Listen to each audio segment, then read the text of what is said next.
Dzień dobry Państwu. Myślę, że możemy powoli przystępować do naszych obrad. Chciałbym powitać Państwa na drugim dniu konferencji organizowanej przez Centrum Polsko-Rosyjskiego Porozumienia Kręgi Rewolucji Wewnętrzne i Międzynarodowe Konsekwencje 1917 roku w Rosji. Dzisiejszy inaugurujący panel poprowadzi pan profesor Maciej Górny, a będzie dotyczył rosyjskiej rewolucji z perspektywy regionalnej i narodowej. Panie profesorze. Dziękuję bardzo. Szanowni Państwo, o tym ostatnim okresie istnienia państwa. Ladies and gentlemen, in the last period of the existence of the Russian state in the West, this is the period of uncertainty and chaos, and we've been writing about this for the past decade in the Western literature from point of view of violence that started there. And the buzzword that I come across quite often involves the paraphrase of the title of a book by Felix Schnell, Spaces of Terror, and refers to Ukraine, but this perspective does not only apply to Ukraine.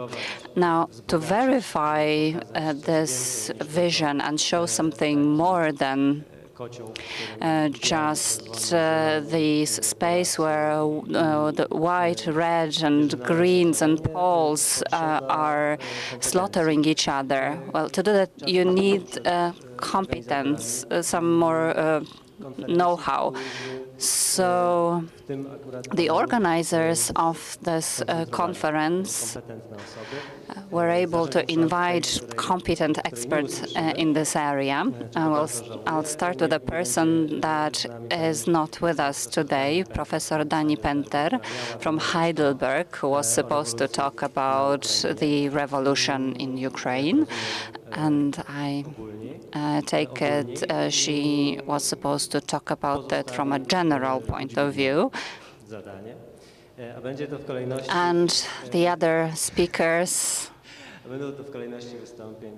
are Andriy Portnov, well known in Warsaw, scientist, a specialist in memory history, and Polish-Russian-Ukrainian triangle. And currently he's head of Prisma Ukraina network in Humboldt University, Berlin. And the next speaker, Aliaksandr Smalianchuk from the Slavic Studies Institute of the Polish Academy of Sciences. He's going to talk about Belarusian national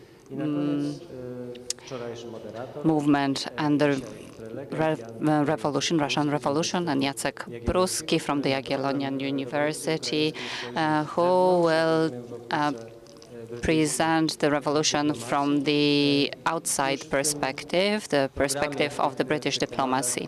So you will see a certain tension in the topics of the presentations, which is reflected in wording. So we both have national renewal and two national revolutions, two revolutions in Ukraine. When it comes to the Ukrainian part, it's always something similar, but at the same time it's different. So I'm quite curious, gentlemen, how you are going to present it. Now, without further ado, over to Andriy Portnov.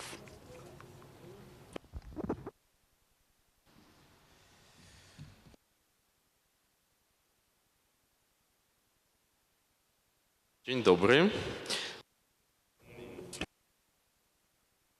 My position now is difficult in several ways. First of all, because Tanya Penter is not here, so my hope that she'll give a kind of a very general introduction into the chronology and events that happened in Ukraine failed, but I'm still not going to do that because I have no time. And secondly, it was also not easy to choose the language for my talk, but I've decided that in order to make our discussion truly international, it should be English this time, even though I very much like talking in both Polish and Russian when I have any occasions to do so. Now, in my title, I decided to use a kind of a, if you wish, a kind of a metaphorical geographical notion of southern Ukraine.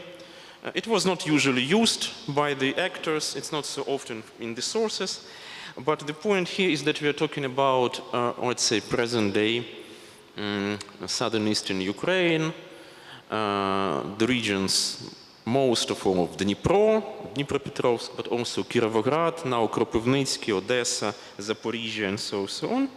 And why this region is of particular interest if you talk about the revolutionary events in the former Russian Empire, I would say, first of all, because in this region there were much more regime changes than in other parts of the former Russian Empire.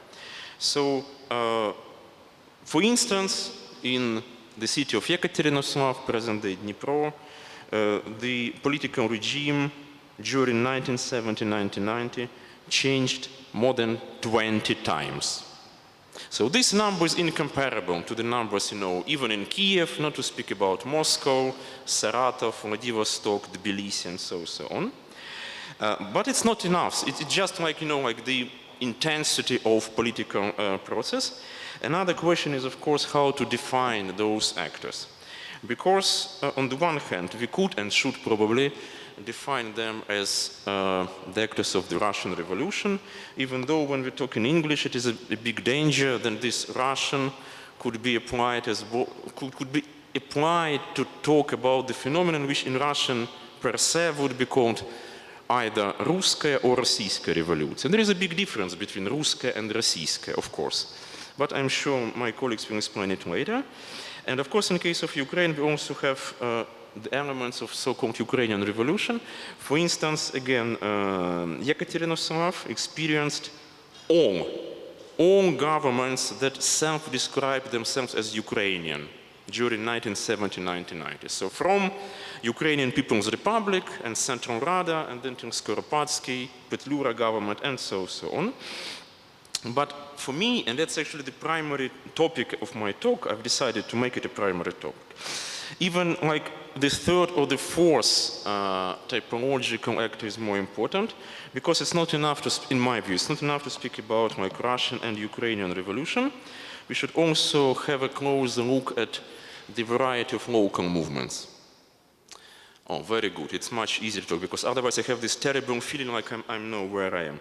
So, like underwater, you know, like swimming somewhere with the dolphins. Okay, so movements that are not just national and that are not just Russian and Ukrainian, that are sometimes both Russian and Ukrainian, sometimes are rather indifferent to the national, one-dimensional self-definition. And I should tell you, this spectrum is usually, unfortunately, missing in both conferences about the revolution. I've attended myself a lot of them so far, and in historical research about it. And if we talk about this particular region, southern Ukraine, we have one especially interesting, I would say fascinating movement, which is usually called like Makhnovshchina or Makhno movement or Nestor Makhno movement. And I propose to call it, metaphorically again, something like the peasant revolution in the city, or the peasant revolution in the town. And this peasant question is extremely important, again, because let us not forget that the absolute majority of population in southern Ukraine, but actually in the entire former Russian Empire, they were peasants. So more than 80%, sometimes up to 90% of people, they were peasants. Now, about Makhno. So the revolution started in towns and cities, in this case in Petrograd, as we know, and the reaction, at least in southern Ukraine, came from the country, from the village, and among the leaders of the peasant revolution, Nestor Makhno was and probably still is the most well-known one. Just to remind you, born into a peasant family in 1888, 3 times 8, In 1906, he was arrested as a member of a group of anarchist expropriators, and in 1910, sentenced to death by hanging. But on account of his young age, capital punishment was commuted to penal servitude for life. And then the revolution 1917 happened, and it set Makhno free. In his native village, Hulai Pole, present day it's not far from Zaporizhia, Zaporizhia Oblast in Ukraine, comrade Father Makhno, his self-description, headed a movement which many of his contemporaries compared with Zaporozhian Cossacks. That's also very interesting, how this historical mythology was all the time used. And what angered Makhno and his followers the most were actually requisitions carried out by the Austrian and German troops in 1918 in the villages. Now I should probably very briefly remind you that in the course of the development of autonomous program of the Ukrainian Central Rada in Kiev, after the Bolshevik Revolution in Petrograd, they decided to ask the German and the Austrian governments to help them to fight against the Bolsheviks, and in response there were quotas of grain to be delivered from Ukrainian territories to Germany. And there was a kind of a reason for the start of the Makhno movement. Makhno's political platform was pivoted around the idea, quote, of a Soviet rule on the basis of people's self-government, and free Soviets elected by all working people. It's almost, of course, fascinating to look at the language they used, trying on the one hand to apply those general categories already known from the February Revolution and also some local ideas. The leaflet, What Do Makhnovites Fight For?, claimed that their goal was, quote again, unpowered federations of economic organizations, free alliances of workers, peasants, and intelligentsia unions, and the social order where all national wealth was controlled by industrial professional units. Trying to formulate the vision of socialism, Makhno and Makhnovists were inclined to form situative unions with the Bolsheviks. This happened 3 times, in late 1918, in February 1919, and in October 1920. At the same time, they were always enemies of the Hetman Skoropadsky and the German and Austrian troops, and the White Russian Denikin army. Why? Very simple, because all those regimes tried to restore the land rights used in the old Russian Empire. And they never wanted them back. What's very interesting for us, here, for this conference, I think that this, let's call it like that, more or less indifferent attitude of Makhno and his closest colleagues to the Ukrainian national project. As one historian called it, un-Ukrainian, but not anti-Ukrainian. Makhno movement was distinctly anti-bourgeois and does not easily lend itself to the standard formulas of political anarchism. And of course, this circumstance, along with the local color and impressive military achievements, inevitably drew historians and writers' attention to the movement and its mythology. And debates about their nature and content still continue, but there is no doubt about the massive scale of the movement. So in the autumn of 1990, the Revolutionary Insurrectionary Army of Ukraine, Makhno Army, numbered, attention, 30 to 35,000 people. That's a very huge number if compared to other military groups in Ukraine. In December 1980, the Makhnovites for the first time took over Yekaterinoslav, so the big imperial city, big industrial city with more than 100,000 people living there.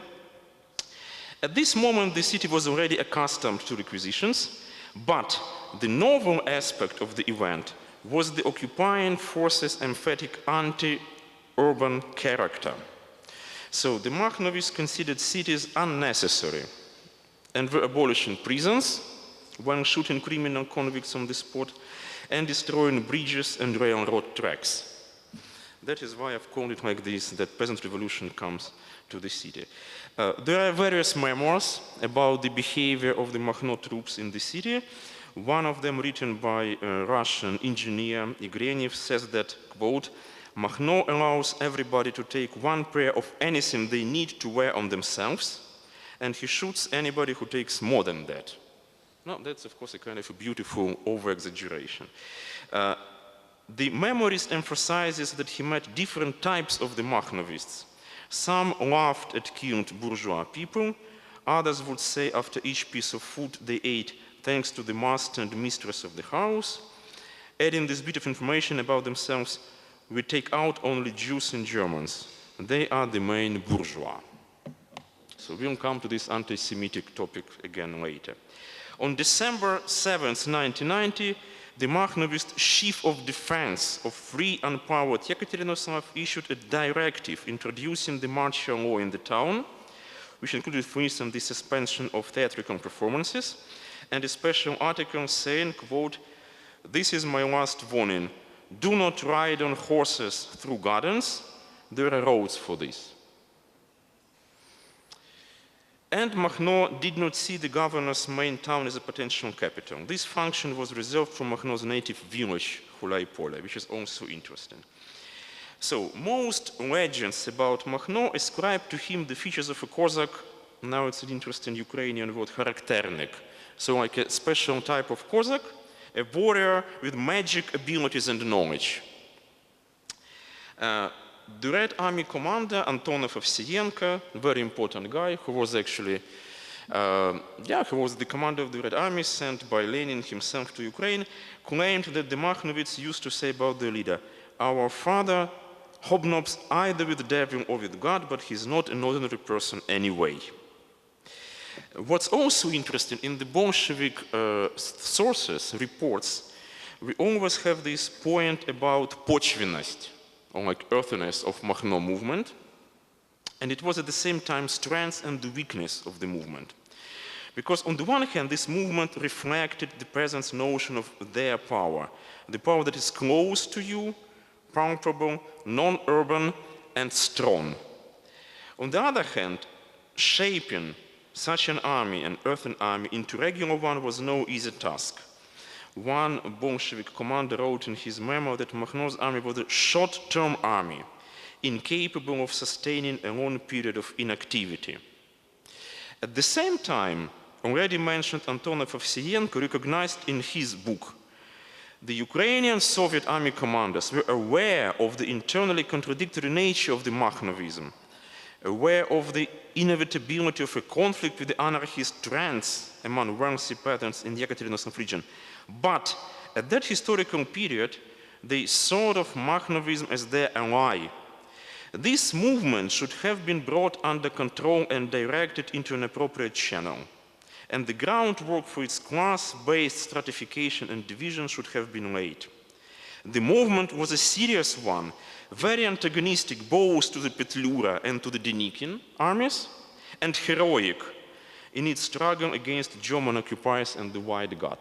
So that's the quote from, again, like the commander of the Red Army, published in Moscow in the 20s. It's kind of high recognition of the military achievements of Makhno. According to modern researchers, the cult of Makhno was promoted first of all through physical violence, and it was precisely using this method that the father communicated with the world around him and cultivated his legitimacy. Makhno personally took part in, killing people as well. The most famous example is, of course, the killing of another paramilitary leader, Nikifor Grigoriev. And actually, Makhno himself justified the killing of Grigoriev by saying that the latter was a perpetrator of the anti-Jewish pogroms. At the same time, there are still debates about the Makhnovist Jewish pogroms and their attitudes to the Jews during the years of revolution. Again, in Antonov Ovsienko book, we have this claim, Makhno did all he could to prevent pogroms.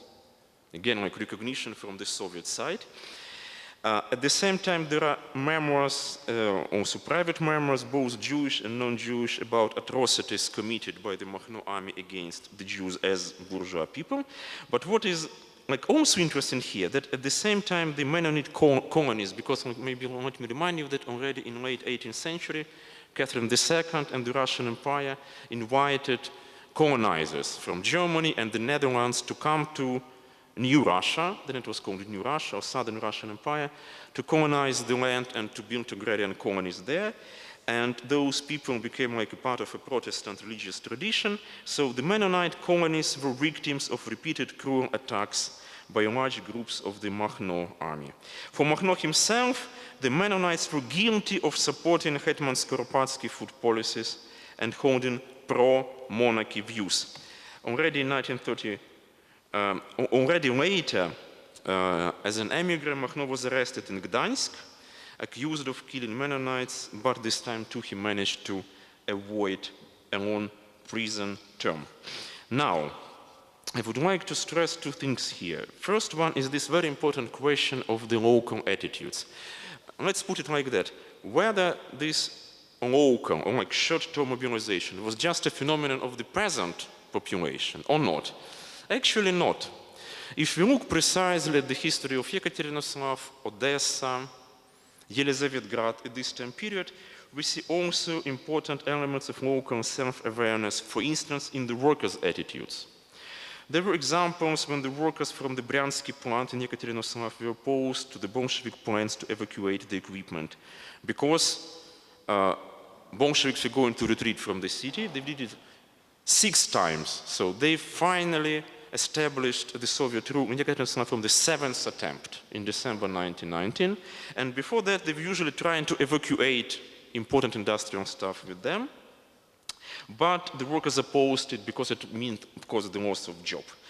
We have also examples of the railway office workers all around southern Ukraine trying to keep from entering the towns by any armed group, hoping thus to maintain a relative calm until a legitimate government would be set in place in the country.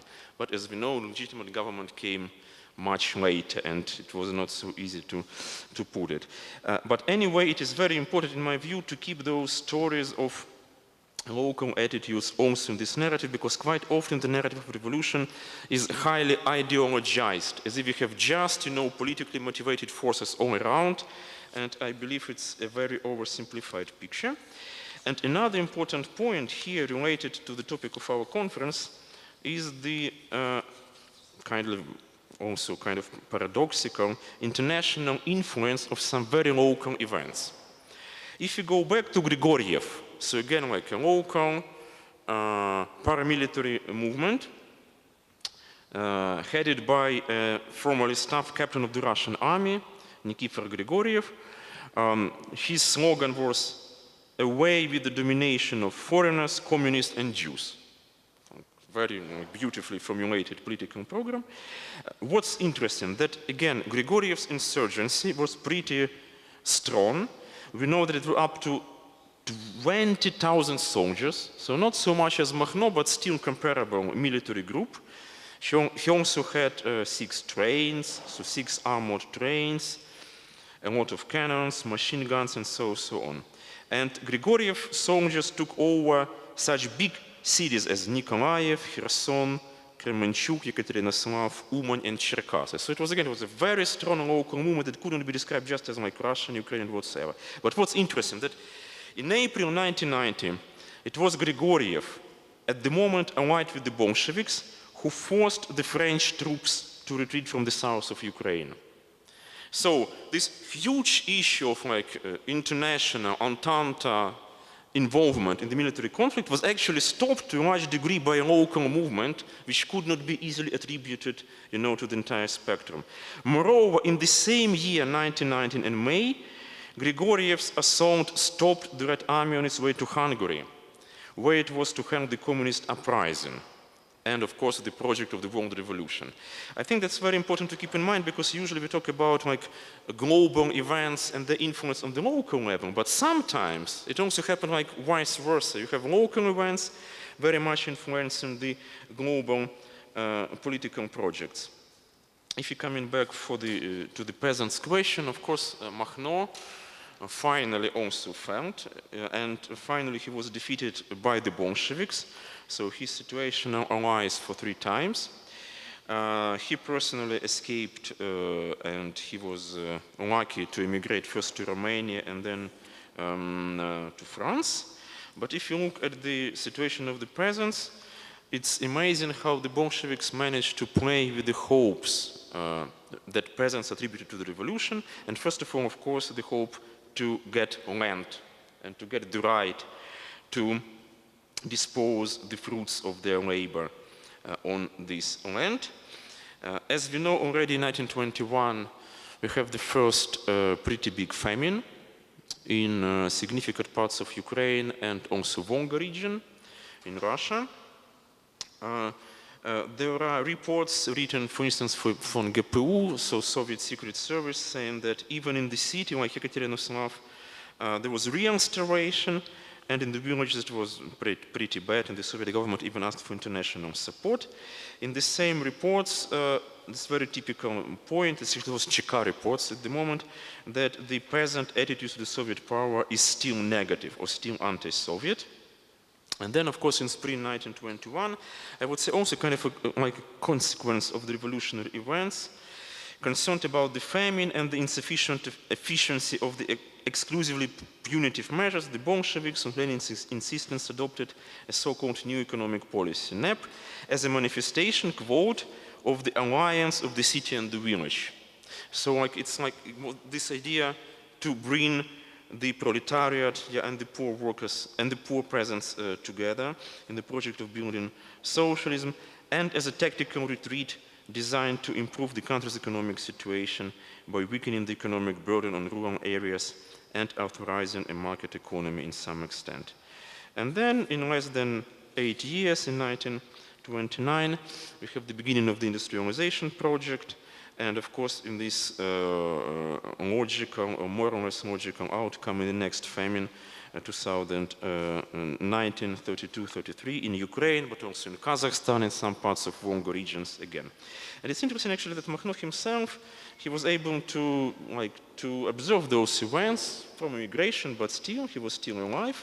So he died peacefully in 1934 in Paris, yeah, and he was buried on Père Lachaise.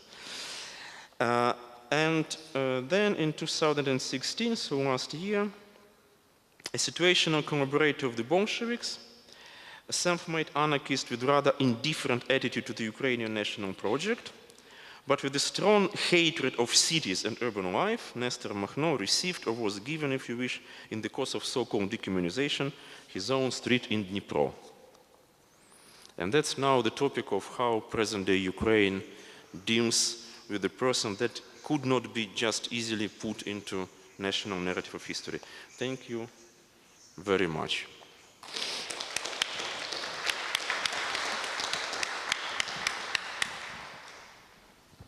Bardzo dziękuję. Well, thank you very much. This is not going to be a comment or question, more of an observation on my part. Well, history does not repeat itself, even if we compare similar phenomena that you cannot possibly expect that they will take the very same course. Yes, there is some potentiality of that if you look at Ukraine and urban village conflict, but I cannot really resist making a certain comparison here.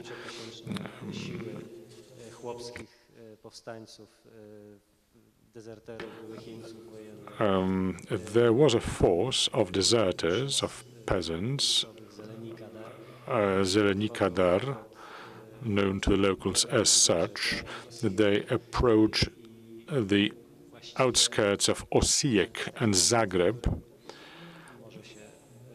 and that is a kind of situation that may set in motion similar mechanisms as those that developed in Ukraine, but yet it did not happen there. This is a fascinating story as regards the history of Croatia. I think it is not so developed as is the case of Ukrainian history.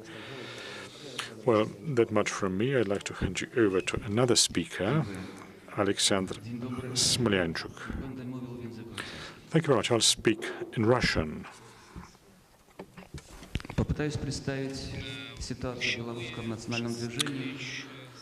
Now, I'll try to present the situation in the Russian national movement from February to October 1917 and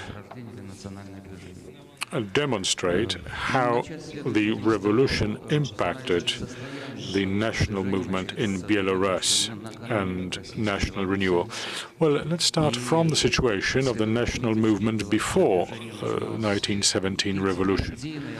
It should be noted that the Belarusian national movement ideologically was organized as late as in the early 20th century. At the moment, we see a lot of publications about Belarusian renewal in that time, but all the effort taken at the time did not effectively lead to the Belarusian language entering school or church.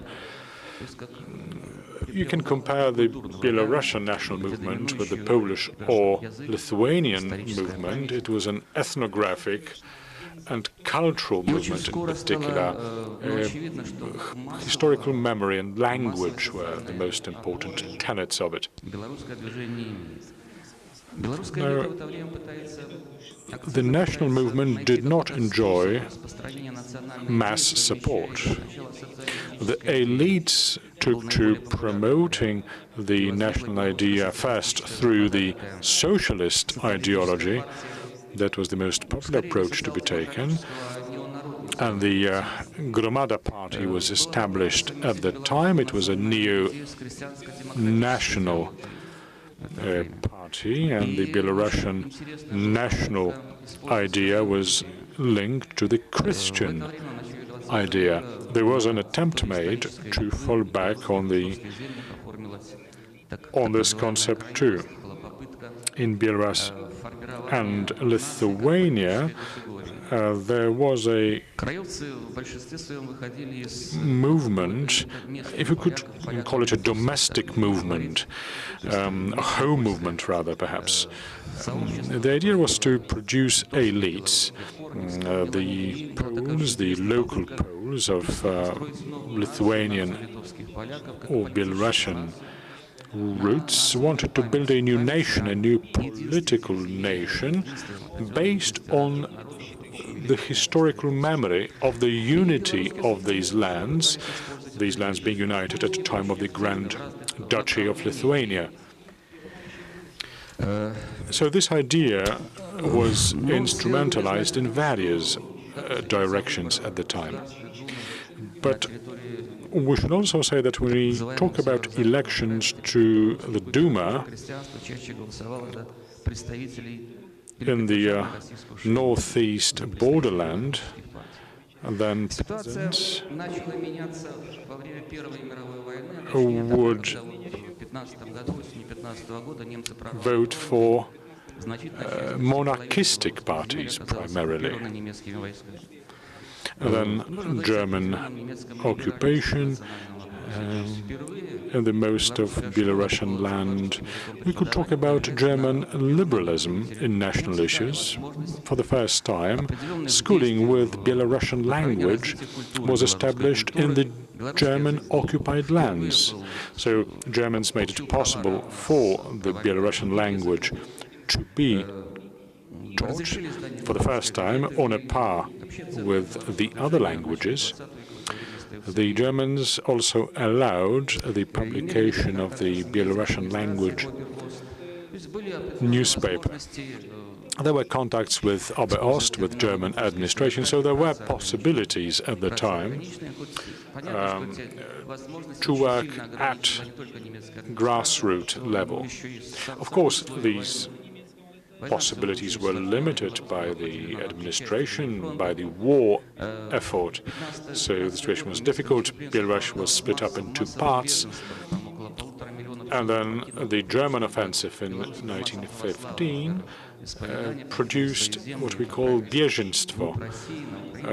People who would flee, would run away, leaving their land, and get evacuated towards Ukraine and deeper into Russia. Obviously, Germans would play the Belarusian hand.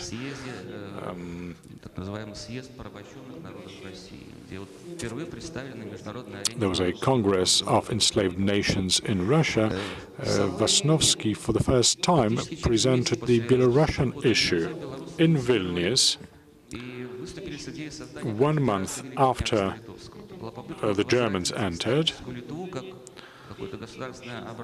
The revival of the Grand Duchy of Lithuania was proclaimed. And again, falling back on assistance from Germany and Austria. And again, supported by the Lithuanian, Polish, some Jewish organizations too. In a way, that was a Masonic concept.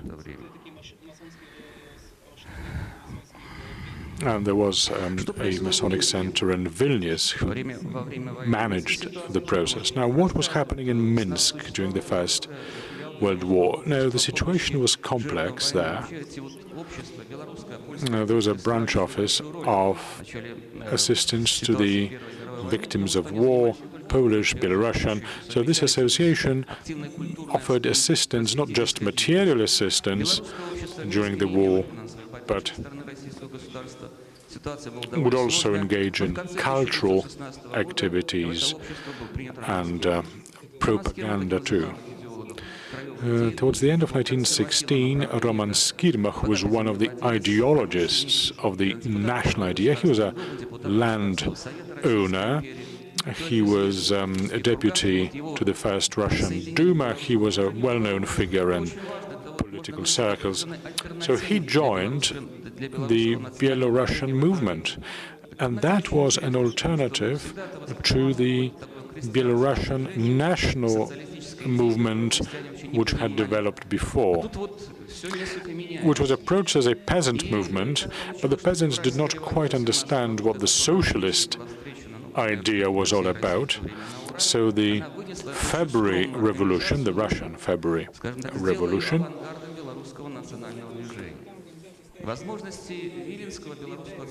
brought this organization to the fore of the Belarusian movement. And then its possibilities of action were limited by the German administration and the army. But in Minsk, it was still possible to be involved in political activities. Now, how did Minsk interpret the information about February events in Petrograd? A quotation from a newspaper.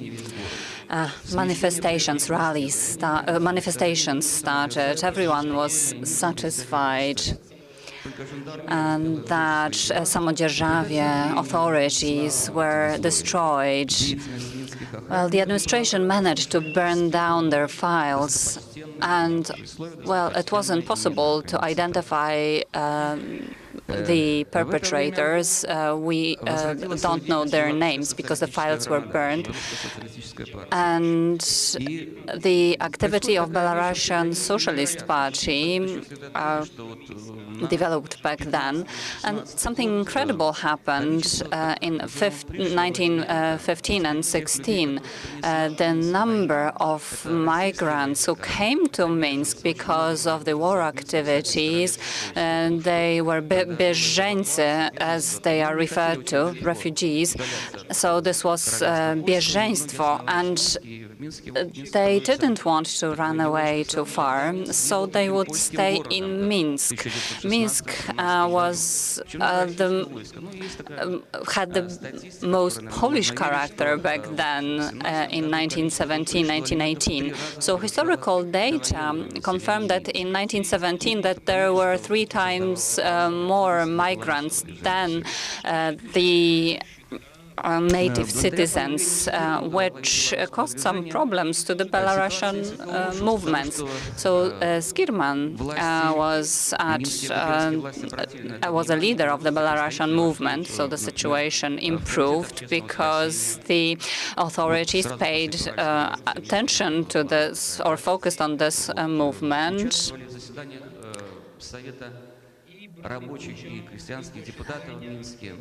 They participated in the meetings of the councils, of the peasant councils. In February 1917, there was a meeting of the Party of Belarusian Organizations. That was in March. And it was the first time that 150 delegates participated. It was really important to them because it was an attempt at consolidating the movement. The outcome of the Congress was really important because the debates were quite tense. There were disputes, but as a result of debate, a Belarusian committee was selected, headed by Roman Skirmut, who had never been a socialist. He was actually an opponent of the socialist ideas, but he was the only person with political experience. And they did believe that the provisional government in Russia would rule for a long time. And who would be able to run the discussion? A Belarusian socialist who is not known in Petrograd, or Roman Skirma? So Roman Skirma was elected leader. And the most important issue discussed during that meeting, well, they proclaimed Belarusian autonomy within the framework of Russian Federation. Before, the Belarusian idea was not really fully defined. No one was speaking about statehood. And here they started talking about the autonomy, which was a revolutionary movement in the Belarusian movement. And after, well, later on, the delegation went to Petrograd to talk about Belarusian autonomy. Once I was trying to find information about their visit in Petrograd in the newspapers of the time. So it was really difficult to find information that Belarusians arrived to welcome the provisional government. And I'd like to point out one thing. Namely, when the delegation approached the Minister of Interior, Leontiev, he asked, "Who do you represent? What force do you represent?" And, well, he answered, "We are representing a strong moral force." When it comes to autonomy and independence, a strong moral force sounds nice, but this is not an argument that could be a strong one. So the provisional government supposedly supported the requests of Belarusians, but no one really did anything. And they simply said we would have Constituanta, the assembly, and we will deal with everything, but nothing really happened. And the however, it's important to say that the Russian policy of interior focused or took into account the Belarusian matter. And now, what was the response of Minsk to what happened in Petrograd? Well, back then, anti-Belarusian forces concentrated in Minsk. They were fighting for unity of the Russian state. So these were the socialists and the Council of Deputies, of peasant deputies, organized their congress in Minsk. It was of anti-Belarusian nature. and they defined the Belarusian National Committee as a Polish intrigue aimed against the Russian nation. So this was the first conflict between the Bolsheviks and the Russian nationalists. And there was also an attempt at organizing a meeting of peasant deputies, 120 deputies. There are many more peasants at the Bolshevik meeting, but it needs pointing out that the Belarusian National Committee was focused on organic work, grassroots work, to set up the foundations of the national idea, while social matters were bypassed, and they were the most important to peasants, not the Belarusian nationalistic idea. And in the situation of war, in the situation of revolution, and in the context of issues of land, social issues, this was a matter of war and peace. These issues were the most important ones. So that is why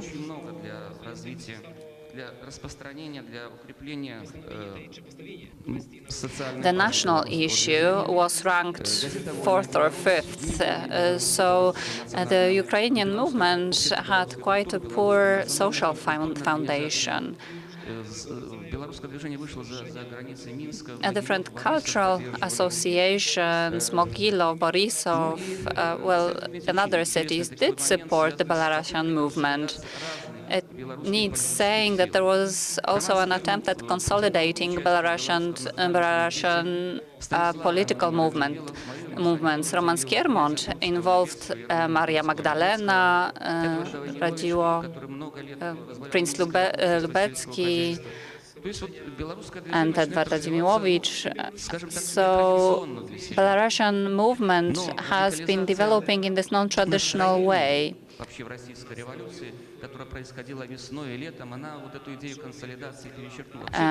Between spring and summer, the moods radicalized and limited consolidation. There were a lot of conflicts inside the Belarusian movement, no unity.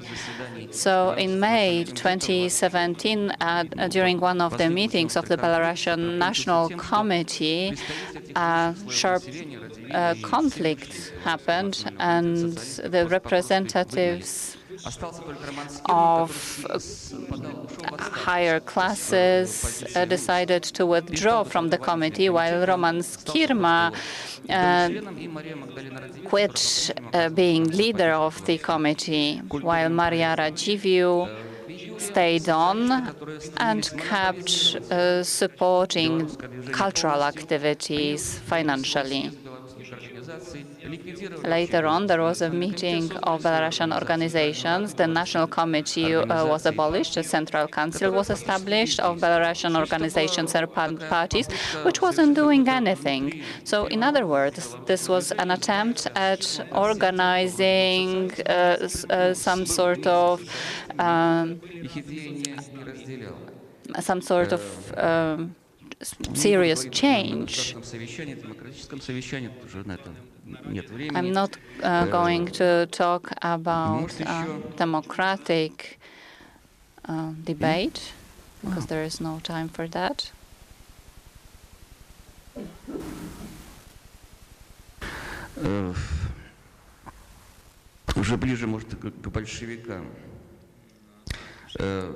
Let us move on to Bolsheviks, maybe. Roman Skiermont,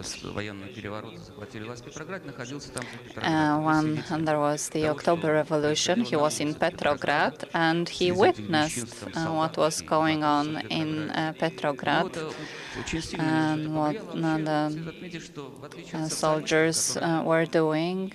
it had a big impact on him. The euphoria that persisted in the conditions of radicalizations, well, Wolniłowicz and Skiermont were more sort of afraid of the revolution, as he participated in a state debate as a member of Duma. He had a speech during a meeting. It was a legal meeting of the Duma deputies, and there was this idea to stop military operations. He was always supporting the state. Even though he liked the Bolsheviks, he was not against the Federal Republic. He thought a Federal Republic would be a good solution to Russia, and peace would be the most important thing. So he said the following: everybody kept complaining, and people would disapprove of his speech. One of Belarusian socialists admitted that national minority deputies could only say their mind during the breaks. During the meeting, no one would listen to them. To Russian socialists, to Russian politicians, the idea of united Russia was the most important one. So Belarusians understood that there is no talk about Belarusian independence. So Belarusian deputies did have some hope, and as regards the revolution, I was trying to find the response in the Belarusian newspapers, but actually no one paid attention. And there was a situation of dual power, and the Bolsheviks did not say that the revolution was a socialist one, that there would be changes implemented according to the socialist ideology. So they started to eliminate their opponents, political opponents. In November 1917, they scrapped the Russian constitution and the decree on land. And we've always been saying that what is characteristic of Belarusians was tolerance. And there are quite a lot of examples from Poland, from the history of the Grand Duchy of Lithuania. But the events of the 1918, from January to February, the rebellion, Belarusian riot, which was quite cruel. A lot of households were burned down. A lot of homes were burned down. Wolniłowicz started supporting the Polish statehood, and he was hoping that the Polish state would help them do away with these riots. So he thought that the Bolsheviks were the biggest enemy, and it had a big impact on his views also in terms of statehood. So back then, Bolsheviks started creating their own organs of power, executive power. The Bolsheviks won the elections to the assembly in Minsk. 63% support to Bolsheviks, 1.6 million people participating in the elections. Belarusians received only 19,000 votes. Now, this was a big blow in terms of the Belarusian movement, nationalist movement. But, well, Belarusians did have some strength. And then there was a national assembly in Minsk, 1,800 representatives. It was a very important meeting for Belarusians, and the Russians or the Bolsheviks approved. There were two main theses of the meeting: autonomy and independence. The idea of autonomy won, but they also started talking about the idea of independence, because the peasant riots showed that Belarusians understood that they needed to separate. Nevertheless, the idea of autonomy prevailed. So Belarusians then arrested the presidium of the meeting. The Bolsheviks arrested the participants of this meeting, and this was a lesson from Bolsheviks, which had impact on the further course of events. Meanwhile, the Bolsheviks were already controlling power, and we can talk about the victory of the Bolshevik Revolution in January 1918, when the Bolsheviks simply scrapped Constituanta, the assembly, and no one was able to oppose them. So they started developing their dictatorship. On the 20th of February 1918, the German army entered Minsk. And what were the moods among the citizens? So Miński Głos newspaper says that the streets were continually filled by citizens who enthusiastically welcomed the soldiers and officers. They talked to the Germans, and yes, women were interested in what are the prices in stores.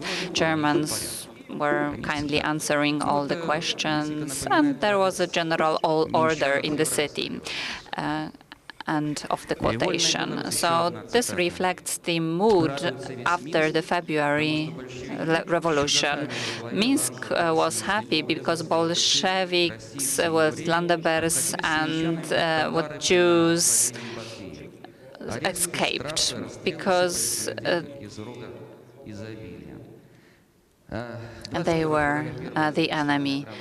Now, on the 21st of February, the first decree proclaimed Belarusian a national republic, not yet independent, but it was already said that the Belarusian National Republic should be established. On the 25th of March, independence of the Belarusian Republic was proclaimed, but it wasn't possible to implement it, realize it. This is a very interesting topic, 1917 and its impact on the national Belarusian movement. Well, there is only one monogram not really devoted to the impact of revolution. It's not a comprehensive description of the impact of revolution on the Belarusian national movement.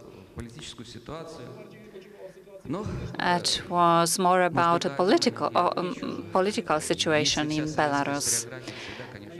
And let me say one more thing, that the Soviet publications said that it's thanks to Bolsheviks that Belarus got the possibility to become independent.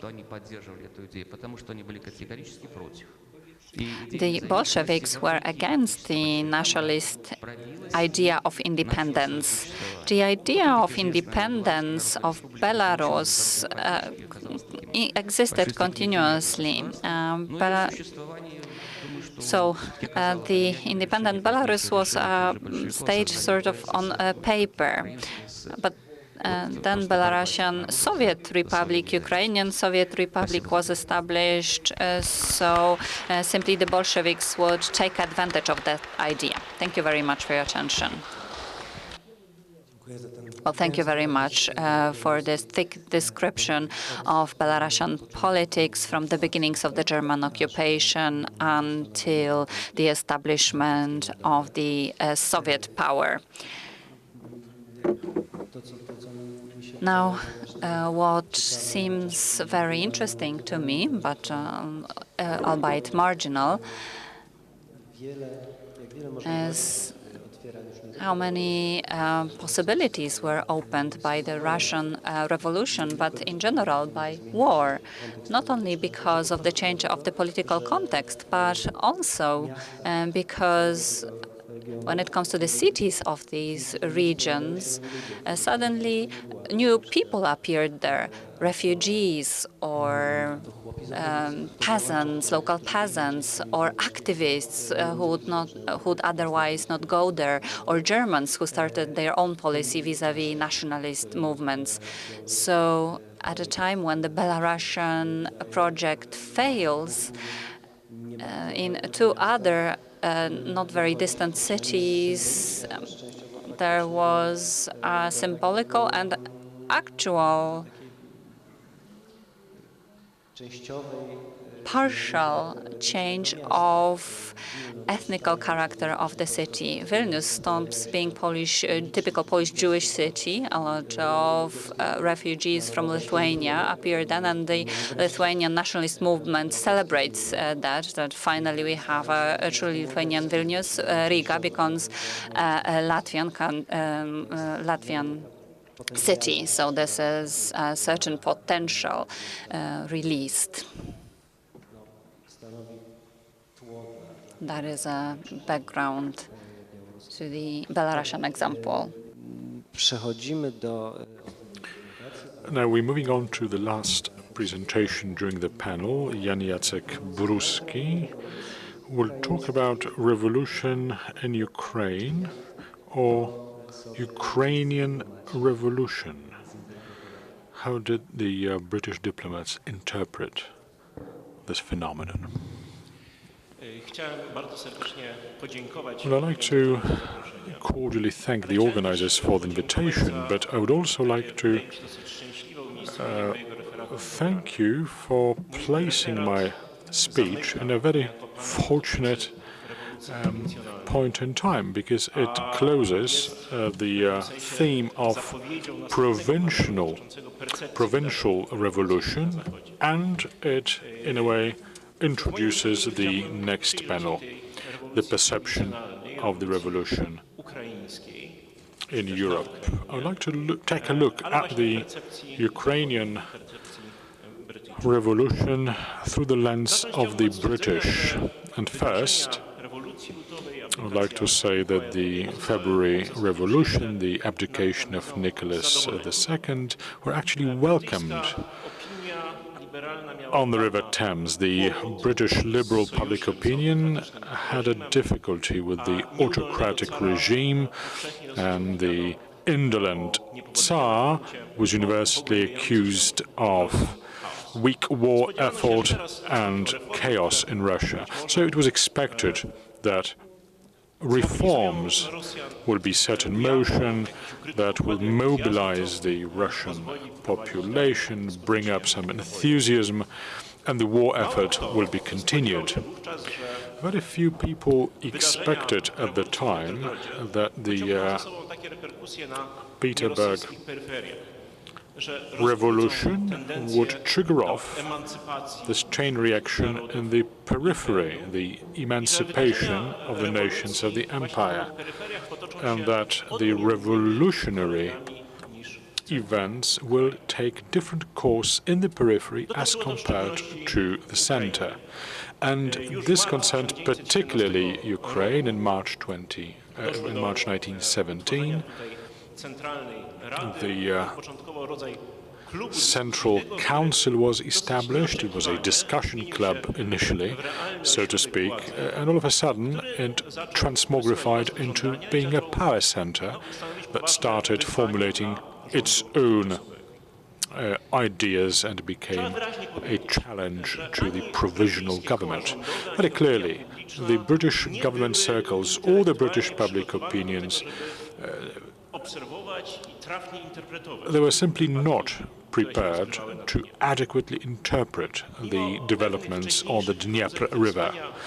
But even though there had been some interest on the part of the British in Ukrainian issues,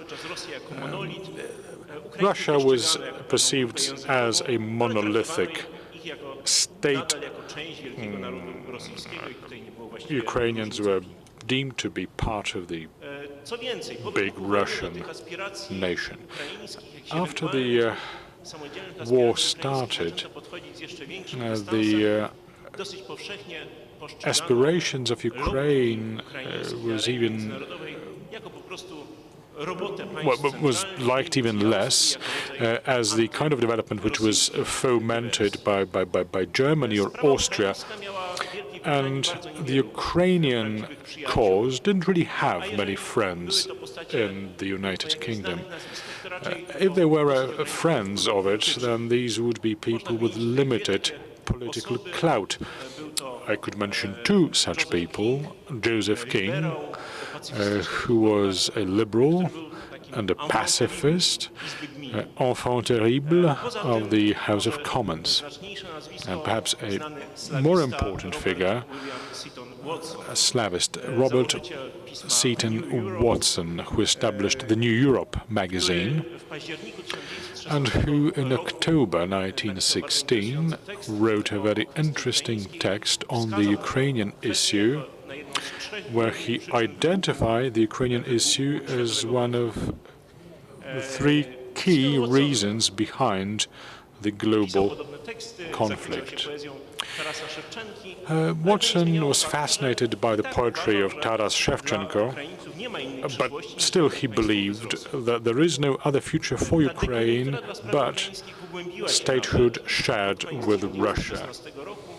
Then these attitudes deepened, end of 1916, where a ban was introduced on the publications dedicated to Ukrainian, pro-Ukrainian content, arguing that such publications could embarrass Russia.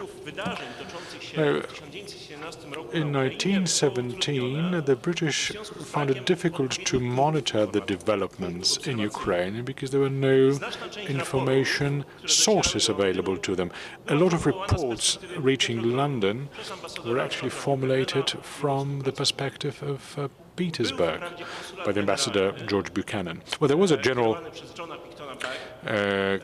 counselor active in Odessa, so far away from the thick of the movement.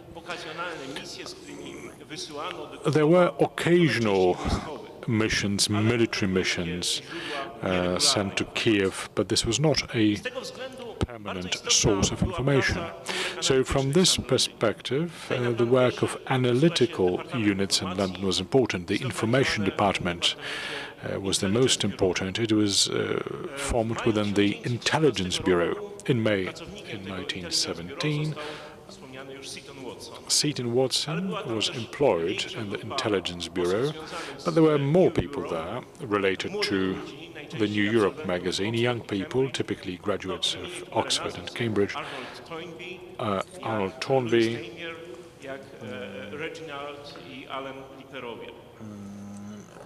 Alan and Reginald Lepers, and Arnold Toynbee. Now, the analyses developed by this bureau reached very powerful circles, the War Cabinet people in particular. An important instrument of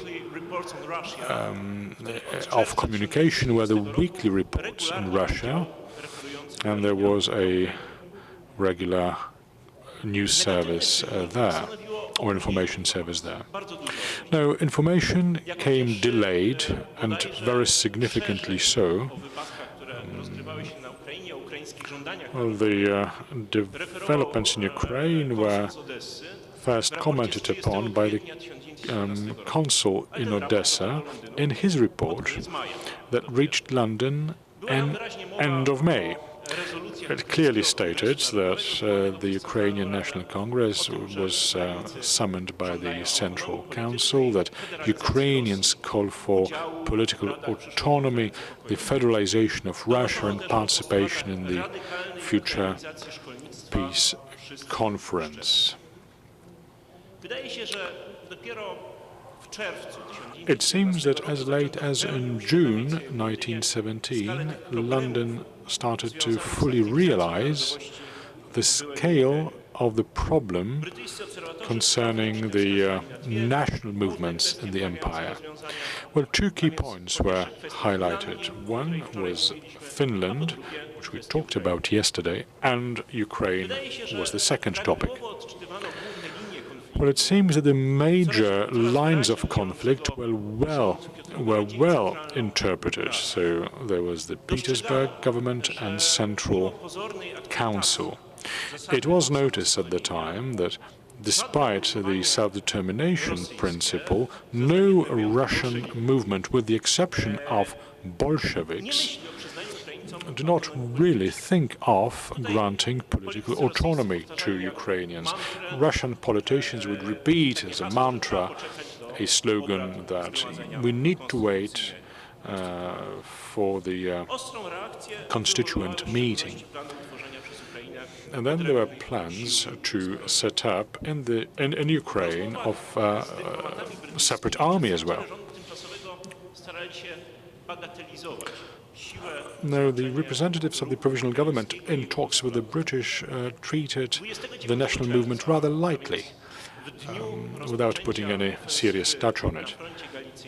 At a time when the offensive, the last Russian offensive in the Galician front opened, Tereshchenko, Foreign Affairs Minister, assured Ambassador Buchanan that Ukrainians would remain loyal and that the autonomy movement would not take a separatist shape.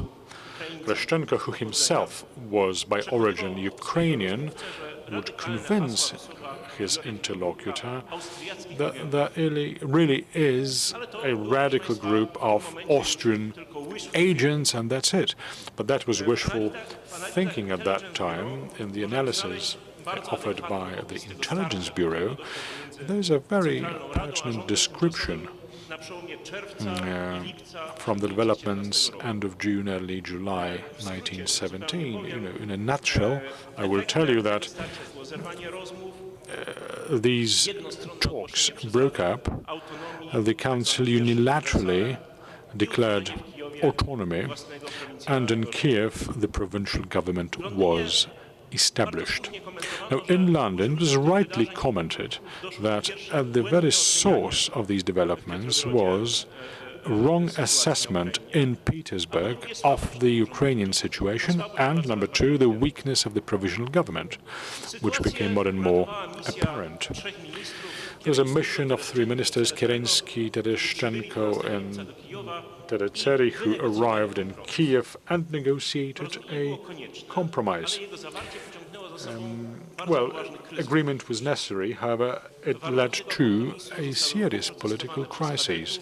The conditions of the compromise were protested against by the cadets. They knew the conflict existed, but the Ukrainian cause was treated as a pretext, so the ministers were removed from the first coalition government, which tumbled over.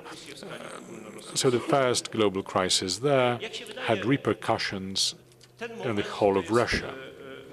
It would seem that this was a decisive moment impacting the policy of Great Britain, because the problem of Ukraine became pan-Russian problem.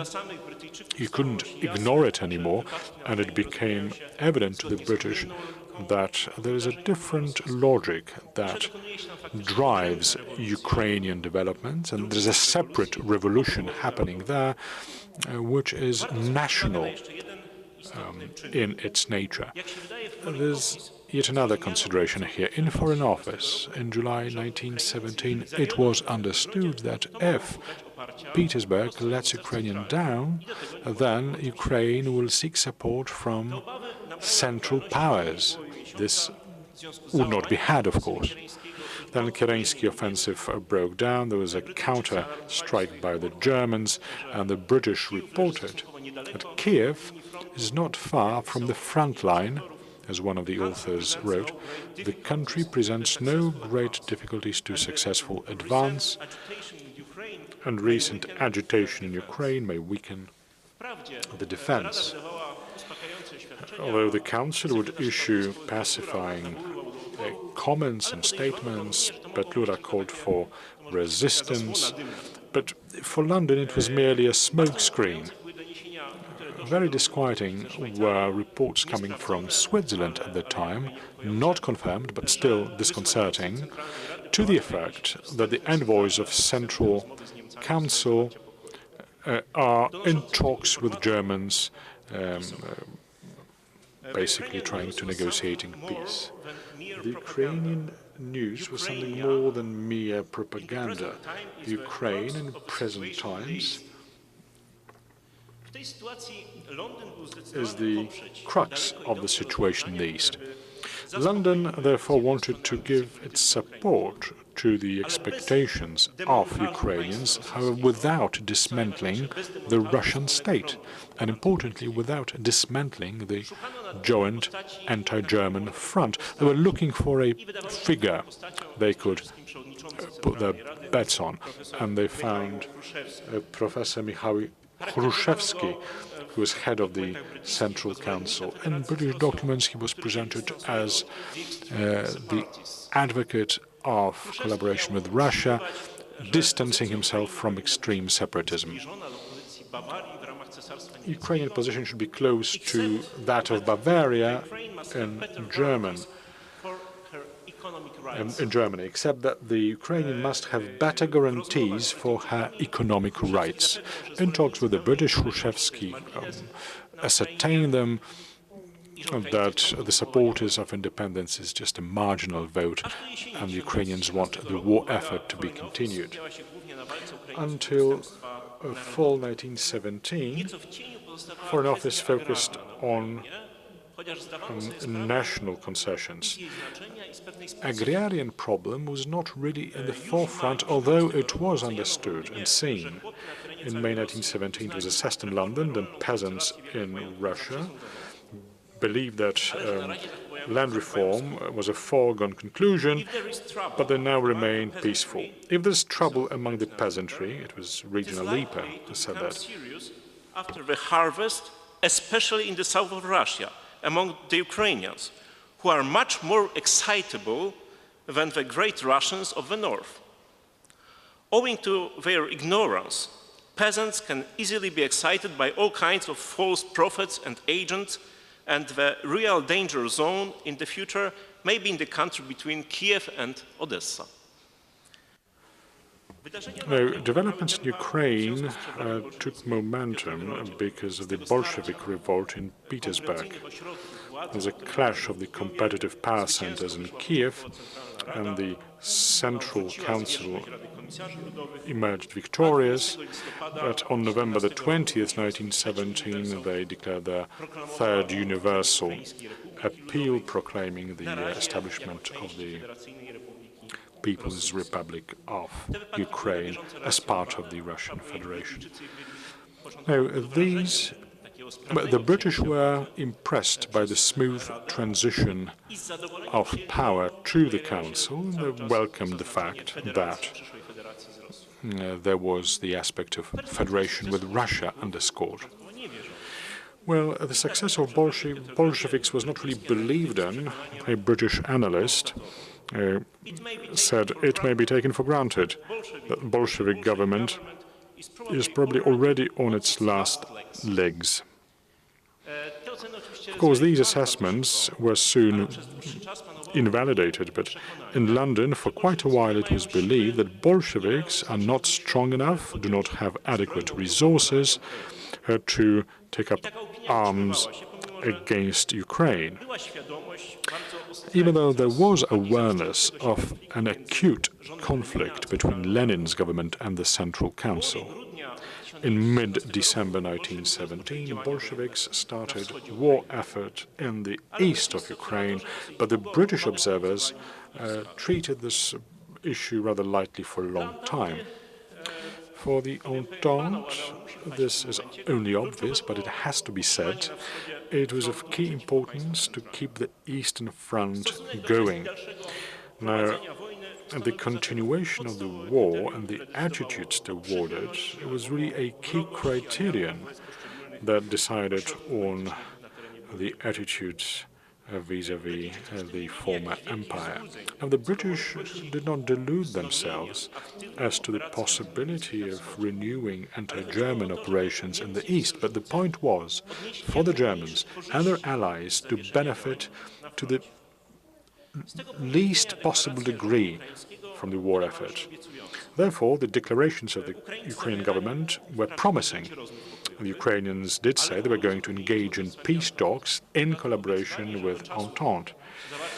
And they promised that until peace is negotiated, they will keep guard. They will hold the castle, hold the fort. Now, it was later decided to support Ukrainians and Don Cossacks, who were believed to be the soundest elements of the nation from which the rebuilding of Russia will start. Now, this was a financial effort, first and foremost, but some political initiatives followed. In 1917-1918 in Kiev, the German commissioner, General Georges Tabouin, appeared and was accompanied by the British representative, Bagg, who was moved from Odessa. Well, the question was whether Great Britain or Entente in general should be more engaged in Ukraine. There were mixed feelings about it on the part of Major Rome, that was General Pool's mission, who was there in November and December 1917. He talked to Petlura, who was Minister for War, and he reported back to London. That the Ukrainians were playing a double game and waiting to see which way the cat jumped. Pisał, że zaangażowanie się Antanty jest. He said that the involvement of Entente is perhaps desirable, but it would be a big gamble. Major Fitzwilliams commented in the following way, and he visited Kiev a little later. Despite all the doubts, he recommended the recognition of the Ukrainian government in order to move it to the Entente side. But London hesitated. The analyses from the Intelligence Bureau indicated that there is always a danger that any recognition on the part of the Allies might be used by the Ukrainians simply to get better terms out of the Germans. Now, this doubt was further deepened by the growing uncertainty as to the relative strength of the Ukrainian national movement. Major Rome assessed the movement as being one to be taken seriously, but at the same time he doubted if the Central Council does command adequate resources to stay in power, and in particular he was very critical of the Ukrainian army. In the following reports, you will see the same motif. The British offer a very clear assessment of the Ukrainian masses. Ukrainian masses do not really have a national identity. Masses meaning 90% of the Ukrainian population does not have national identity, but have a sense of provincial separateness. The Ukrainian nationalism, as opposed to Ukrainian provincialism, was to be a minority movement limited to a group of intellectuals. Now, the British believed that the very radical land reform was the source of the success at that time, because the Kiev government received support from the countryside. But it was not meant to last, according to the British. The British started to believe that the Ukrainian national revolution, conducted by intelligentsia, was one thing, and the agrarian peasant revolution, which was a completely different kettle of fish. Pogroms could not be stopped. In January 1918, David Lloyd George's cabinet presented a clear stance vis-à-vis Ukraine. Early in that month, a decision was reached to recognize the Kiev government as provisional de facto local government, it said. However, in mid-January, the British backtracked on that. Why? The decision was rather straightforward. The change in the mood of London and Paris was due to the Ukrainian decision to send own delegation to Brest for talks with Germans. And end of January, that's interesting, in the British analyses, you can see an interesting assessment. The most important anti-German force in Russia are the Bolsheviks. In the weekly report by the Intelligence Bureau, it said the spread of Bolshevism to the Ukraine would be a blow to the Central Powers, an advantage to the West. That is January the 25th. Now, the I was dotted at a meeting of the cabinet in February the 8th by the Prime Minister. He said that Ukrainians, whom we had regarded our friends, had failed us, he said. On the next day, delegates of the Central Council were to sign in Brest the peace treaty, but Great Britain never forgot that and never forgave Ukraine that. And obviously that bore on the attitudes of the British towards the Ukrainian independence aspirations. Now, let me remind you that at a time when the Brest treaty was signed, Kiev was already in the hands of Bolsheviks, and they were expelled later by the German Austrian army. In London, that contributed to the conviction that the separatist and national sentiment is really not great there, and that the key to political control there is to obtain support from the peasantry, predictable, susceptible to anarchy, and focused on its own narrow interest. That is why they monitored the Ukrainian countryside. Now, in summary, I'd like to wrap up a number of interesting aspects. As I said, the developments in Ukraine took the British aback, who until summer 1917 did not notice that the situation in Ukraine develops in a different direction than in Russia. Then there was a climax in July 1917 with relation to the provisional government, as concerns the autonomy claims by the Ukrainians. Then federalization of the Russian state. Then, after the Bolshevik revolt in Petersburg, Ukraine became even more important. Early 1918, there was a lively discussion on a possible recognition by Great Britain of the government of the Ukrainian People's Republic. The decisive factor here was the attitude of Ukraine towards continuing war effort. And that is why the signature of the Brest Treaty cancelled for a long while British support to Ukrainian cause. The British became convinced that Ukrainian national movement commands very limited influence, and that the key revolutionary trait is an anarchistic peasants' revolution. Now, let me add on to the presentation. From the perspective of London, little attention was really given to national movement of small nations of Eastern Europe. In May 1918, an analyst from Foreign Office said, "The power or influence of the Ukrainian Radas, Lithuanian Tarybas, or Polish national councils is exceedingly small, even of those on the spot, to say nothing of their counterparts abroad. They rise if they succeed in adjusting themselves to the circumstances of the moment. They thrive if they find a foreign government to finance them. If used as mere tools, they may occasionally prove useful, but they never count at home. In the absence of any proper government organization, the upper classes in Eastern Europe, the intelligentsia and its politicians, are mere flies on the wheel. Well, it seems that it was only in the autumn of 1918 and the developments at that time that forced the representatives of the superpowers to revise, however partially, their opinion. Thank you. Dziękuję bardzo.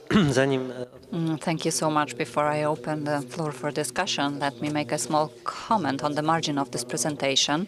When you were talking about missing information on the part of the British diplomacy about the situation in Ukraine, about the real mood there, and the strength of the Ukrainian national movement, I was wondering whether their problem was not only that they were misinformed, but they were actually too well informed, because this slogan that the British were using back then, namely that it was all done for German money, well, it was actually true back in 1916 in Switzerland. The Ukrainian patriots used German money together with activists of other nations of the Russian Empire. They were operating in the League of Russian nations, and Soyuz was supported directly by Auswärtiges Amt, so maybe this extra knowledge made this hard for them to identify the real situation. Now I am opening the floor for discussion, so your interventions, comments. Thank you very much. My question to Professor Bruski.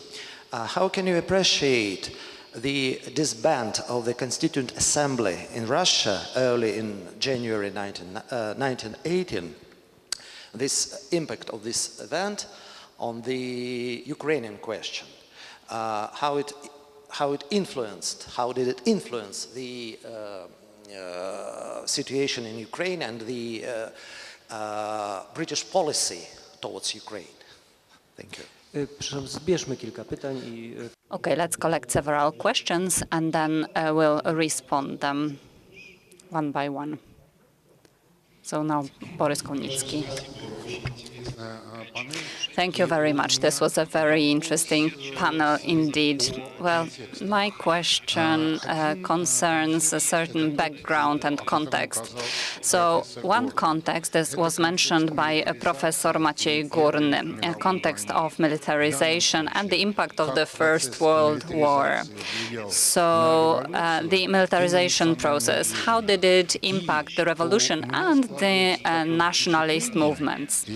Well, my impression is, well, and I would like to check whether I'm right or not, that in the case of Ukraine and Belarus, they are totally different situations, because the Ukrainian national movement won thanks to militarization related to politicization, because the Central Council could have stayed a discussion club of nationalist activists unless it was supported by the military and then by the Ukrainian committee and the process of Ukrainization in the army. And in the case of Belarus, the situation was actually reversed. The number of soldiers in Belarus limited the nationalist movements in Belarus, but from point of view of a national project, it looks well. But they paid a huge price for that, because the project of Ukrainization and militarization led to the fact that Ukrainian nationalists were allies of Bolsheviks, or not really, but anyway, the first offensive was taken by the nationalists when the Ukrainian military assembly would not subject themselves to the session in Petrograd. And now the imperial context. If we were to evaluate British conclusions about the situation in Ukraine, well, you could assume that the British Empire also had a similar approach. Maybe I misunderstood the sources, but when it comes to Ukraine, well, Ireland played a certain role here. So if Ukraine is developing its statehood, it has the right to autonomy or even independence, and it's a good argument in favor of the movement in Ireland, independence movement in Ireland. Okay, so we'll answer the questions now. Thank you very much for this very interesting panel, and I have a question to all panelists. My question is the following.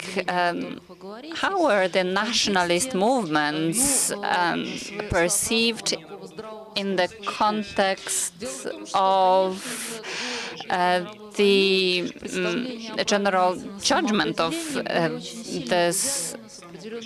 those times? The right of nations to self-establishment was related back then to a whole range of criteria, and a lot of nations did not follow the criteria. So in the opinion of Western elites, Russian elites, these criteria and these factors were quite flexible. So are there any sources, any data that would let us analyze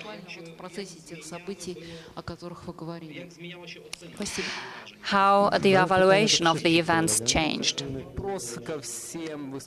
Okay, now we will be answering the question. We will have the second round of questions in a moment. Well, thank you very much. Well, the questions are very important, and you can't really answer them in a nutshell. I subscribe to the thesis about the significance of militarization. It's quite interesting how these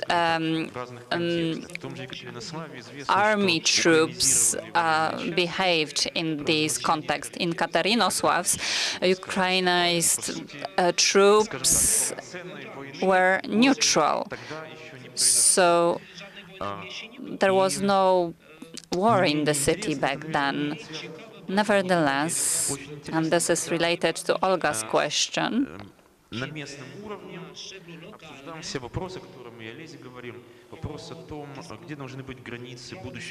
there was a discussion on the local level about the borders of the future autonomous Ukraines. We know the declaration of the Central Council. They talked about a single gubernia without Crimea, and while the government had its own concept. So Yekaterinoslav was not included in Ukraine in the opinion of the provisional government.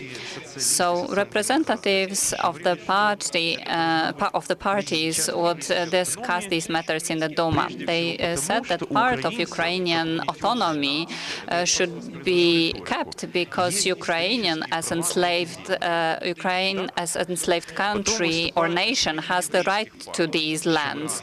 And that was said during the session of the Duma, while Jewish parties said the following: we fully support the Ukrainian requirements on autonomy, because the next stage would be the Jewish autonomy. But we are always talking about autonomy. We've never talked about independence. But then the Bolsheviks started saying, or representatives of other Russian parties started talking about the historical rights. They started calling for a referendum. And what was the background of what the Bolsheviks said? Well, they said that the data of the census that took place before in different cities, Odessa, Kharkov, Katerynosław, so the number of people who said that Ukrainian was their own language there were some 15% of them. Well, no referendum was organized.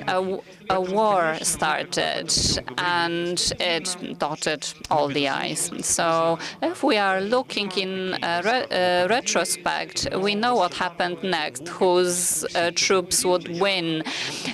But if you look at the discussions of those times, well, the leaders of those movements had no illusions that their movement was a movement of the elites. It wasn't a movement of millions who realized they were Ukrainians. So the historical rights of the enslaved country or the enslaved nation, which didn't really know what it really wanted.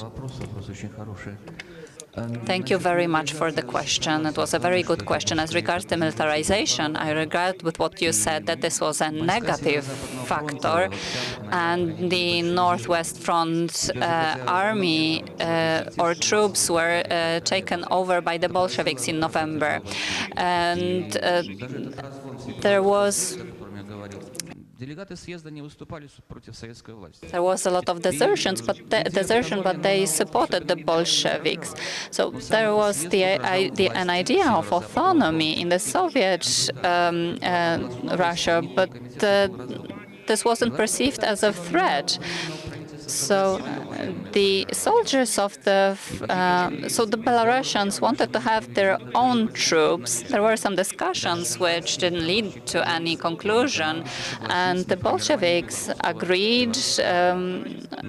Officer Klimenko started creating a Belarusian army, but in January he was explained that it wasn't right, that it was detrimental, in fact. So the situation of the Belarusian movement elites was very complex. It was terrible, in fact. And there was quite a lot of common sense approach. The idea of autonomy is one thing, so continuous attempt at establishing contact with Lithuania. There was no idea of Belarus within its ethnical borders. It was always about the borders of historical Lithuania. Even when I talked about the delegation from April 1917, after the meeting with Prince Lvov, they went to the Lithuanians and talked to them. And well, it turned out that the Lithuanian matter or cause was an international one, while the Belarusian one was a matter of internal Russian policy.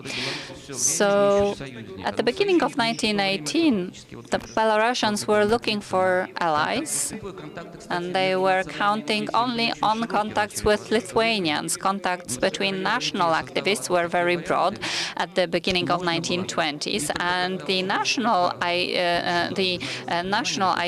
was in place when Lithuania was recognized by the international community. This was a signal to Belarus that it makes no sense to look for allies among Lithuanians. So this is when they started talking about the independence of the Belarusian People's Republic. Thank you so much for all your questions. And now, as regards the question of Professor Sergeyev about the influence of the All-Russian Constituent Assembly dissolution, well, let me say that it was symbolical from Ukrainian point of view, but it didn't really have any practical impact. The events in Ukraine have been going on for quite some time now. They were quite separate, and there was a conflict with the Bolshevik, and it was actually a military conflict back then. So there was a symbolical dimension to this event, namely, it sort of allowed the British and Ukrainians to take further measures. And as regards the British, it let them postpone the final decisions as to their approach to Ukrainians. There is no constituent assembly, so we can postpone our decision. So the position of Great Britain was that they would not be taking any final decisions right away. So even if we are thinking about recognizing the Ukrainian People's Republic, well, in fact, temporarily, we are thinking about it as a temporary solution, not a final solution. Thank you very much, Professor Komnicki, for your remarks. I think these were very justified remarks, especially as regards the impact of militarization in Ukraine. It was very important, and for the lack of time, I didn't dwell on that, but the British diplomats paid a lot of attention to the activities of those consecutive military assemblies or sessions, and they said that the temporary government had a problem with that, because the strength of the Central Council was all about the support of military masses. True or imaginary support, well, that's another matter, but it was quite an important issue. And I only mentioned that there was a strong resistance to the creation of separate Ukrainian military units within the framework of a Russian army for different reasons. There are different reasons why the central government would not approve that. But as regards the imperial context and thinking about Ukraine from a point of view of own national problems, especially Irish case, well, I subscribe to what you say. I can't really say that I have some documents at hand where you can juxtapose these two causes next to each other, but the thought has always been there in the background. So the British really wanted all those postulates, apart from the Polish case or maybe the Finnish case, but to keep them within the framework or within the borders of decentralization of the Russian state. So that's why there were a lot of positive comments about such approach on the part of Ukrainians. And Khrushchevsky said that he wants the independence of Bavaria or wants Russia to be similar of the United States of Eastern Europe. This was perceived very positively by the British, but that was the limit of decentralization. And if I understood the question by you, Madam Professor, correctly, namely about the perception of this slogan on the right to self-establishment, well, self-rule, definitely diplomacy of the British Empire didn't think in these categories. Simply, this was a category which one had to face at the end of the war because of certain trends that because of certain rules implemented by the Americans as a program of Entente. But the British did not want to treat this as a political guideline. And in the period that I am talking about, it was rejected. And there is this very characteristic moment when Joseph King, who was treated as someone who wants to cause a lot of problems to the British government. In fall 2017, he asked a question in the House of Commons about the position of Great Britain vis-à-vis the post-nationalist postulates of Ukrainians, and he added and said whether, according to our rules, the British government is ready to approve the connection between Ukrainians from Austria and Hungary. So this was a very interesting comment on the part of the official who was preparing an answer to the Prime Minister, an answer to this question, and the official was commenting it in the following way: never have we said that we would approve this impossible principle. So this was some wild, impossible rule. Thank you very much. Ladies and gentlemen, we still have several minutes, so we can still ask several questions. You, sir.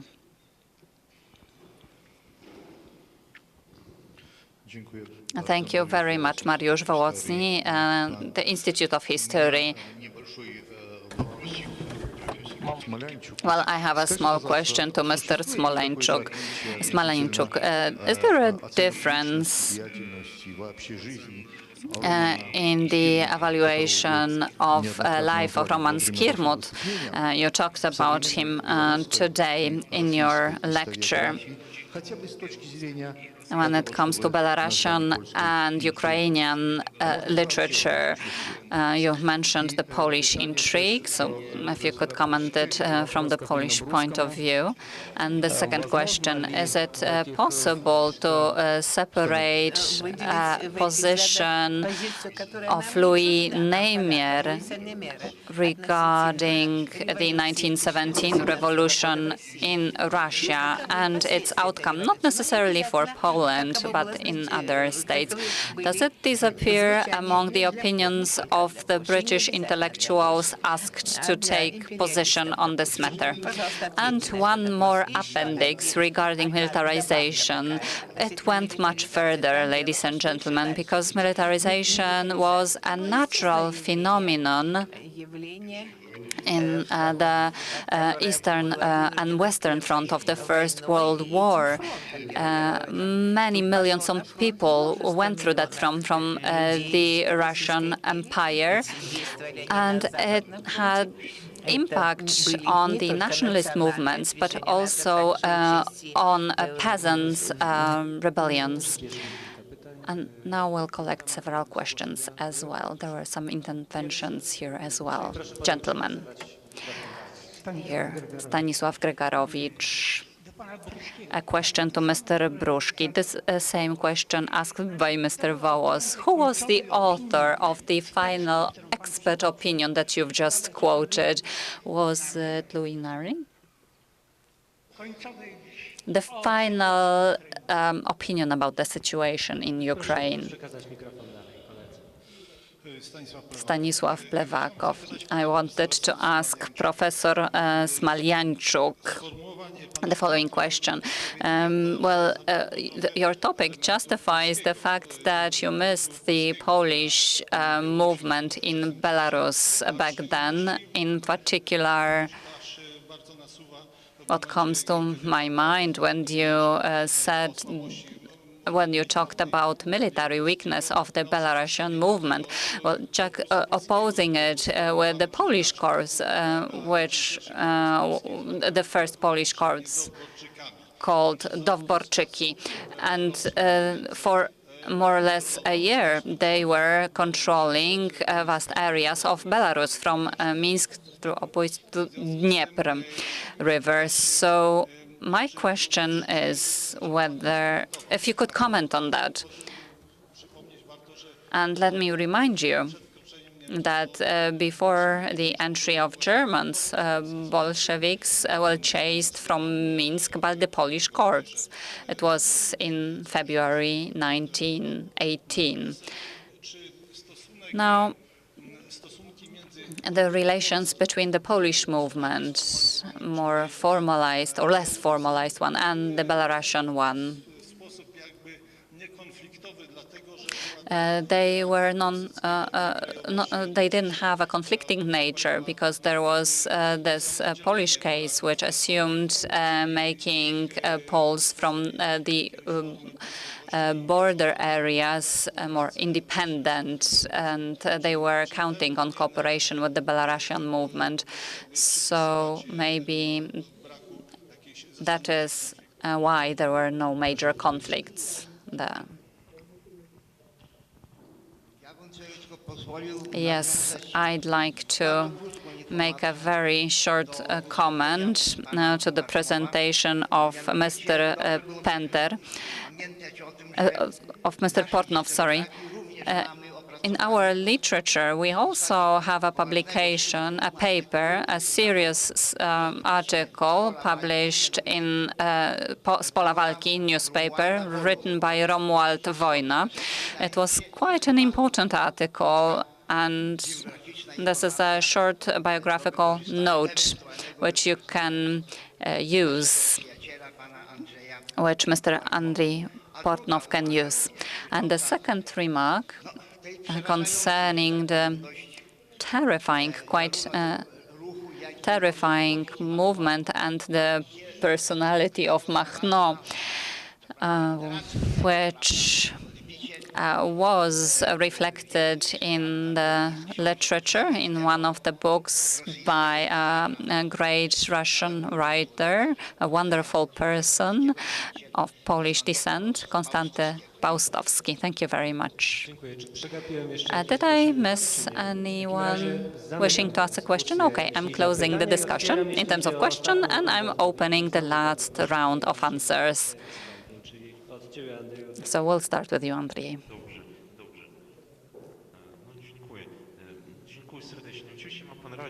Thank you very much. You're absolutely right. I am aware of these publications, and indeed, there is such a paper in Polish. There is a monogram in German. I quote it, but it was written by Felix Schnell, who's working in Great Britain now.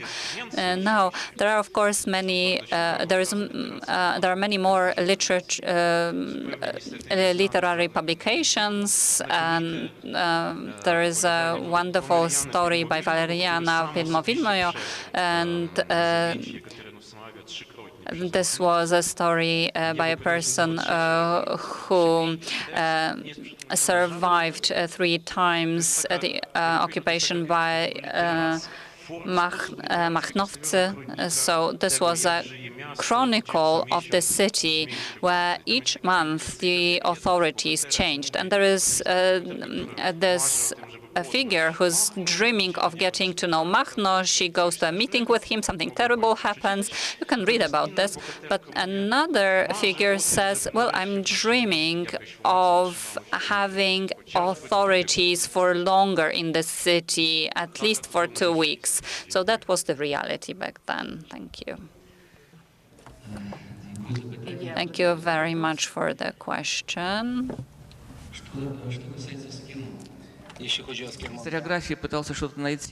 As regards Skirmont, well, I was trying to find some information in the Russian historical publications. There is some information about Skirmont, who sold Russia to Germans, and that's it.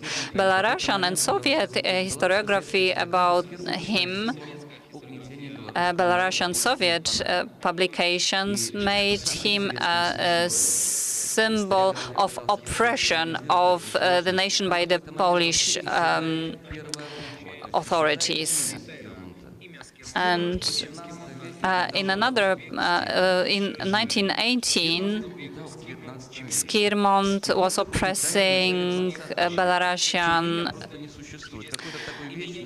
peasants, and there is only a mention of his surname, Skirmont, without the first name. As regards Belarusian publications, well,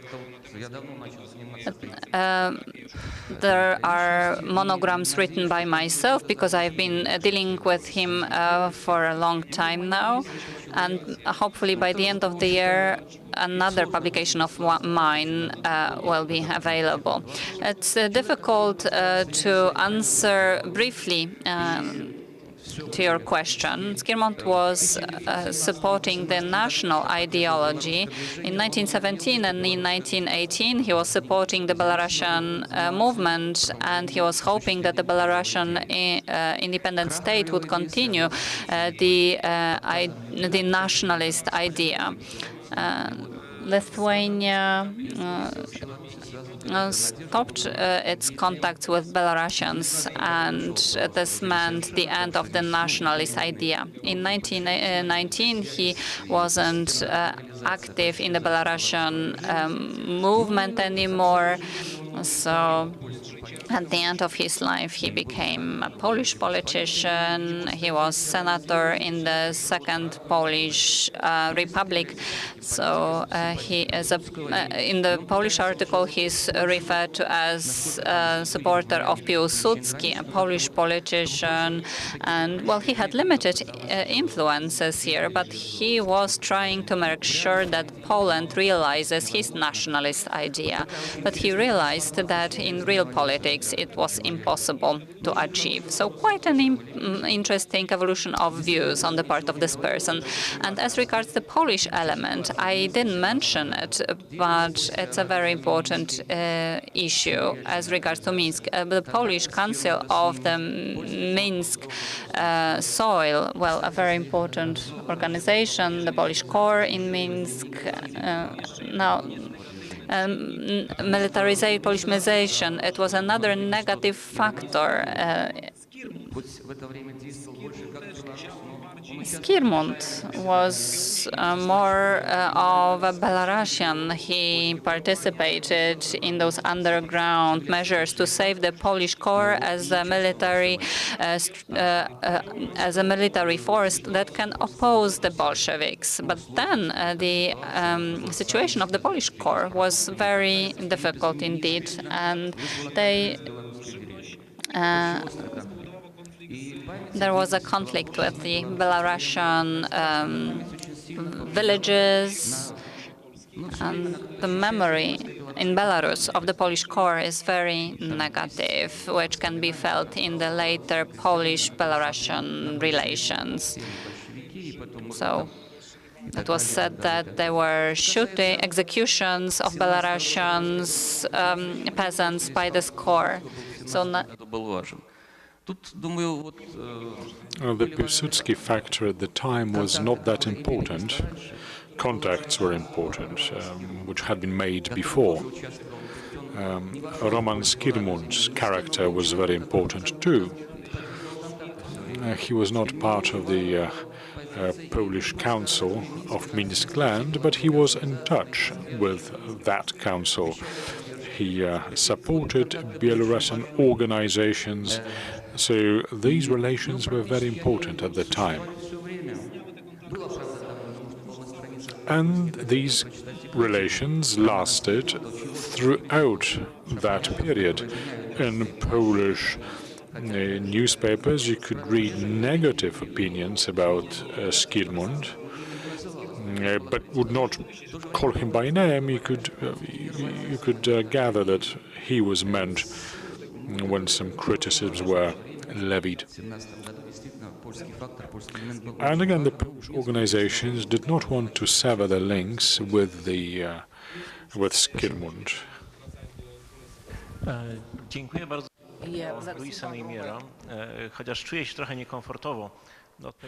Well, thank you very much. I will take the question, but I don't feel very comfortable about that because we have with us Professor Nowak, who is a true expert in this particular area. Now, Mayor and his share in developing the attitudes of the British I am not entirely sure, but I would say his contribution was not the most important. If you analyze the weekly reports on Russia that I mentioned, then you will see two authors, very important ones.